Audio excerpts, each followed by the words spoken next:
Most people would never think about doing wildlife photography on a day like today. The barometer's falling, weather's coming in, snow falling. Most people like the butter light. They like that rich, warm, silky light that comes with the end of a perfectly sunny day or a partly cloudy day early in the morning. Check out this warm butter light. See what I mean?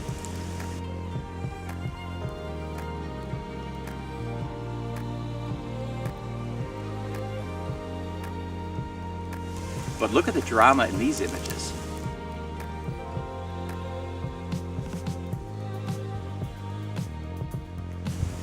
I like it when the barometer's falling, wildlife are up on their feet, moving, looking for a good place to hunker down or looking for food, looking for emergency cover. I like to be out there when the adventure's happening. To get great images on a day like today, you have to meet the wildlife halfway there. You have to understand camera exposure, understand the theory behind how to make the pictures when the light's kind of screwy.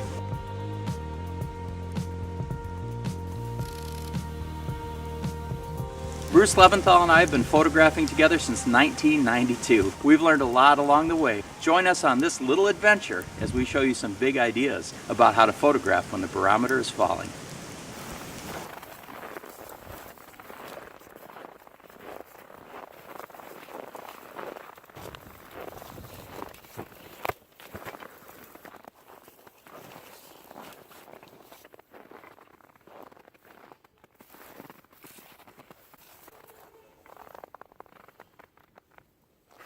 Pool is so small.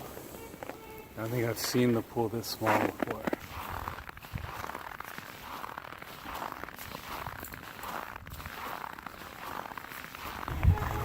With the trees in the background, I think I'm just gonna get real low. One thing that I like to do is to actually lay down on the ice. It creates a three-dimensional sort of pop for the animal. They might disappear in the mist when I'm this low, but worth giving it a try.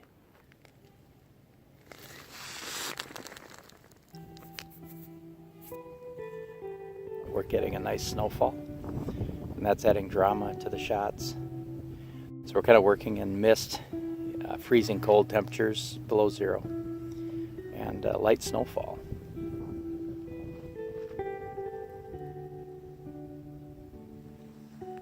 So one of the things that I've learned about photographing swans over the years is you've got to stay home with a bird, because you'll get 5 or 6 of them bathing at the same time, and if you're trying to keep track of them all and you're moving the camera following the bird that's rousing, then the one that you've been following will then rouse when you're on the wrong bird, and then the next thing you know, you'll be out of focus on one bird and struggling to get to another bird.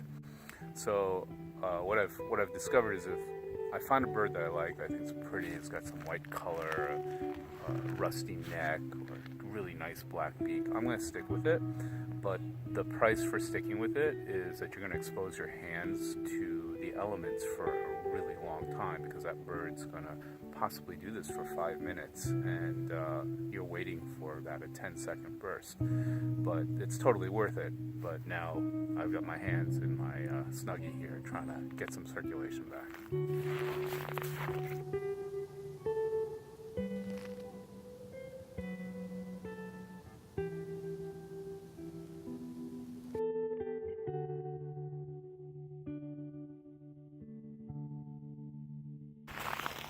So this landscape that we're working in here has a latitude of, what would you say, about almost 3 stops?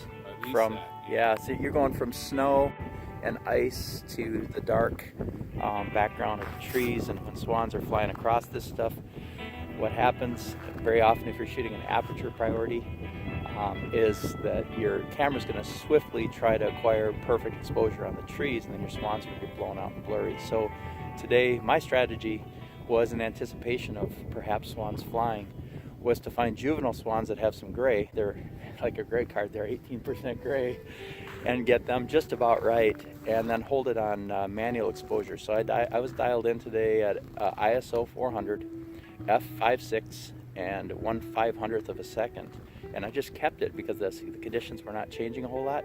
A couple of my shots look a little muddy, some of them are a little bright, but for the most part I feel like I kept what I needed. And so when they did that burst and they flew into the snowflakes, I was able to freeze the action and also hold the exposure. Yeah, so I went with a different strategy. I was working in auto ISO because I was emphasizing trying to get a high shutter speed. So I was at all the way up to ISO 1600 in some spots and as low as ISO 400 in other spots. And the thing was, by being in auto ISO, I had my swans perfectly exposed when they were working, rousing in the pool. But as soon as they took off and flew, I wasn't paying attention and didn't change my exposure compensation. And so when they went against the pines, which are really dark, my swans blew out. So the second time they flew, I made sure that I was paying attention to adjusting my exposure compensation. And so I found that I would go from +1 stop when they were in the water to as much as -2/3 of a stop when they were flying against the pines.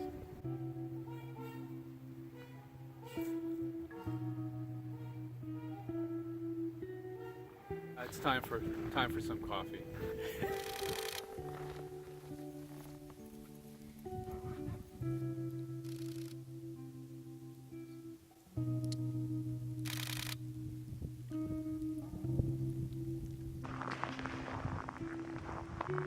So I am trying to get a composition that's pleasing and represents the place.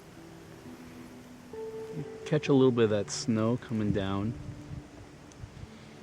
I'm looking to add some elements to the shot, so I'm fighting twigs, and yet want the tree in the background as well, so that I'm not backed by just gray sky.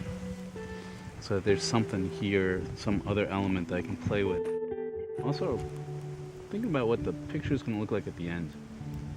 So I've already got it in my head, kind of the image I'm looking for. A little bit of activity, some eye contact, and maybe even some way to do something with the sky. The big issue here is how do you isolate the bird and yet maintain some sense of the environment and not lose it because there's so much white everywhere. So my brain's in the post-process mode, so I saw that there was so much detail there that I'd be able to pull some of the detail out of the eyes and be able to build something from that background. Even though it looks gray, I think there's more to it than just the gray.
Get yourself some good used gear, get out there and have an adventure.